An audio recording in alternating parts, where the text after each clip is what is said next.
I stands for internal combustion engine, is pretty standard. You're used to that. Could be a diesel, could be gasoline. Right. Has no electric motor, okay, to run wheels. A hybrid has a smaller battery and an electric motor that runs along with, or in parallel, or in series. There's 3 different kinds of regular hybrids, to provide motive power to turn the wheels. It also can use the motor as a generator to take power out of the wheels for something called regenerative braking, which saves on the brakes and also saves turning all that kinetic energy moving into heat when you stop the car.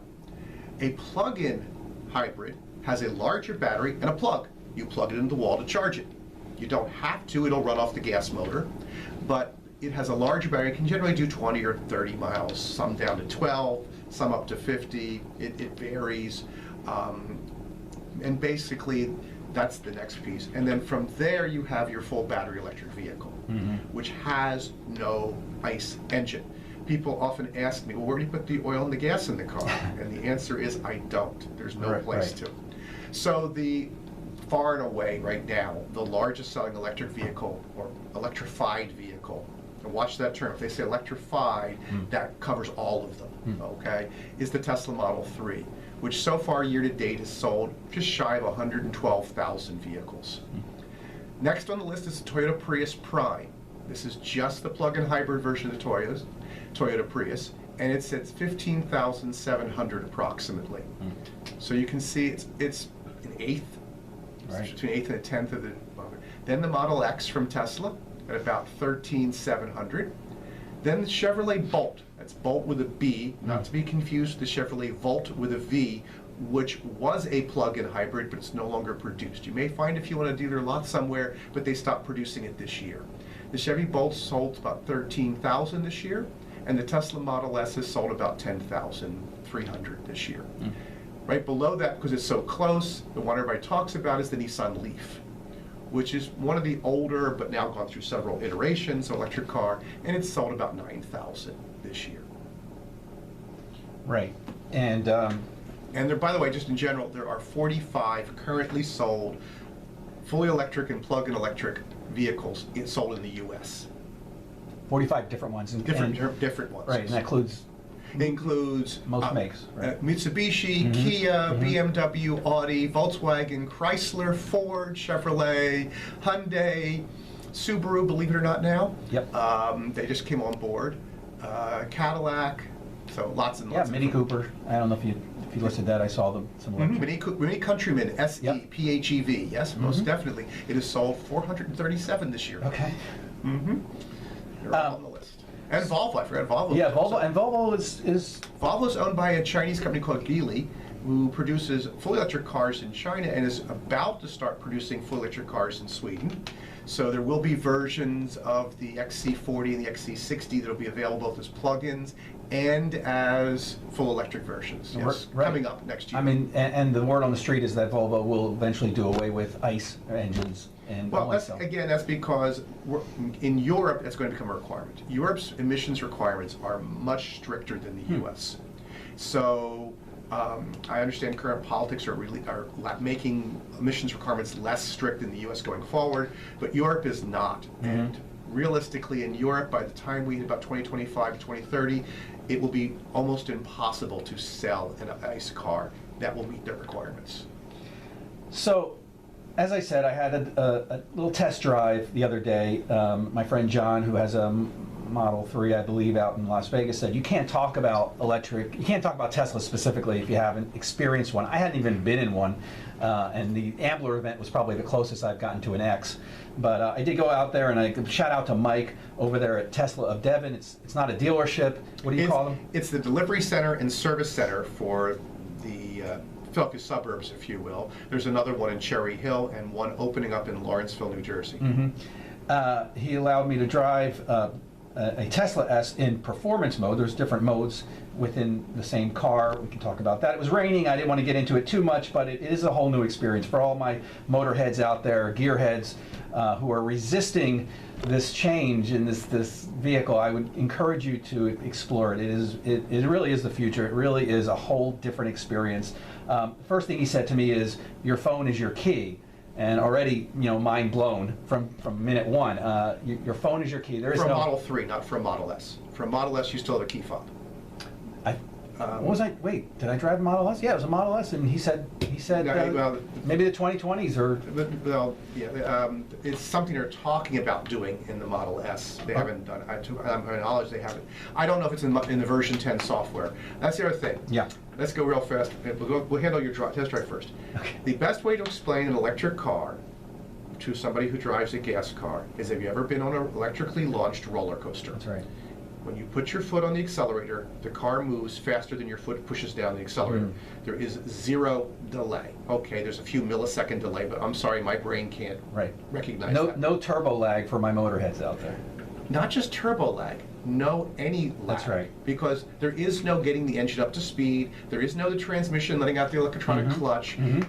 You put it. You literally, it moves immediately. So. Many years ago, there was a video you can find it on YouTube. Who is the bad or badass car? Is it the Dodge or the Tesla? And they talk about that the Tesla is quick, the Dodge was fast. Because that's right. Tesla speed limits the car due to the tires they put on it, not due to what the car can do, although there's some reason. Once that was designed, other things were designed to optimize that, to about 155 miles an hour, because that's what the tires are rated Speed for. rated. Yeah, speed rated tires. I'm sure you guys are used to what kind of tires you put That's in right. whatever. So, but it's 0 to 60 time can make you pass out. The fastest Tesla Model S can do that in they keep changing it. They keep making it better. It was originally 2.6 and it was 2.5. I think it's 2.3 or 2.1. It may even be 2.1 now. The point is, that's enough G-force that you will have limited vision. It will pull the blood away and you'll have limited vision. Not a great sales. No. They were doing it with the new Roadster, which is sub 2 second, and we all wanted to know how the driver was driving it, because you weren't allowed to drive that. You were just riding it. And people were saying they couldn't tolerate it after doing it a lot of times. And the driver, how does this driver do this? Just all these. But the first answer is, where in Philadelphia traffic can you have room to do 0 to 60? We held an event at the local motor club held. It was the Mid-Atlantic at that point, not Delaware Valley. We hadn't existed yet. At Atco Raceway. And you could take your Tesla out and do the quarter mile. And if you see all these videos online of Teslas in quarter miles, they generally do pretty well against non-really drag-rated vehicles. Okay, because again, they're quick. You stick them on a racetrack and they get clobbered because they aren't fast. So one of the things I found as a new test driver, different, disconcerting, but I'm sure it's every Tesla owner and electric vehicle owner gets used to it, is obviously the silence. If you're used to hearing an engine come up to speed and the exhaust and all the beauty that comes with that, he said the car is on, go. Okay, well, the first thing is you don't start the car. You sit down in it and you put your foot on the brake.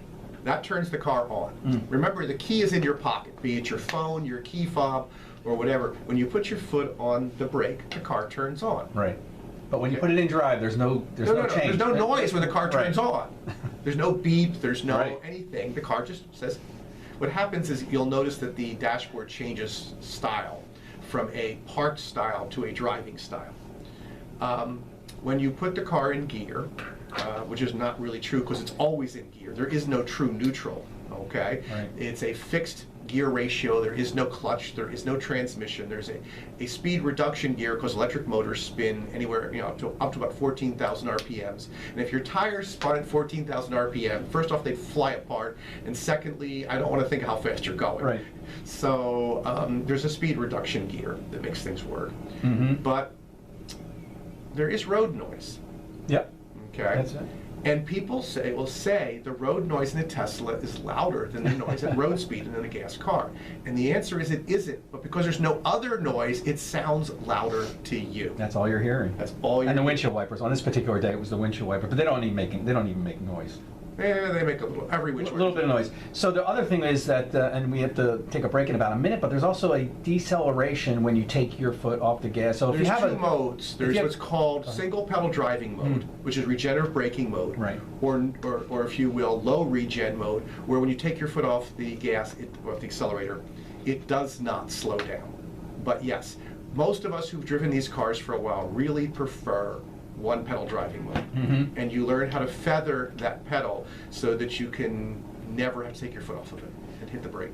Yeah, and it is. And that takes about 2 days to learn how to do. Yeah, I figured it didn't take long, but the first time experience is a little unusual. It's kind of like, I mean, I have a John Deere lawnmower, and it's the same thing. It's a one pedal thing. All right, we got to take a break, and when we come back, Syd's going to dispel some of the myths about downsides of electric vehicles. We talked about some of the environmental impact issues, and we'll talk about that. So who knows, maybe there is a free lunch. We'll talk about that right after these messages on Car Smarts Radio.